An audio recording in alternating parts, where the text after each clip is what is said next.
Alam mo yung pakiramdam na parang ang bigat-bigat ng dinadala mo? Yung parang hindi mo na alam kung paano pa aangat.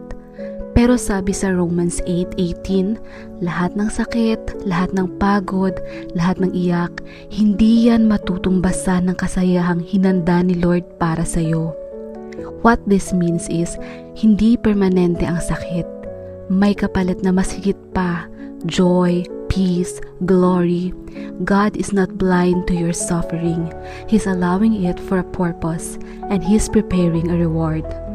Parang pag-akyat sa bundok, masakit sa katawan, nakakapagod, pero pag narating mo yung tuktok, wow, ang ganda. Worth it pala lahat ng hirap.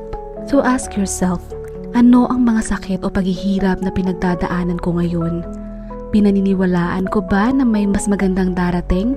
Paano ko mapapaalahanan ang sarili ko na may joy na paparating? Kapatid, kung nasasaktan ka ngayon, hindi ka nag-iisa. Pero kapit lang, hindi ito ang ending. Baka ngayon umiiyak ka, pero balang araw, tatawa ka, magpapasalamat ka, at masasabi mong buti na lang hindi ako sumuko. Kaya Lord, salamat kahit hindi ko pa nakikita ang kasunod. Pinangahawakan ko ang pangako mong may kasayahang darating. Palakasin mo ako habang naghihintay. Amen.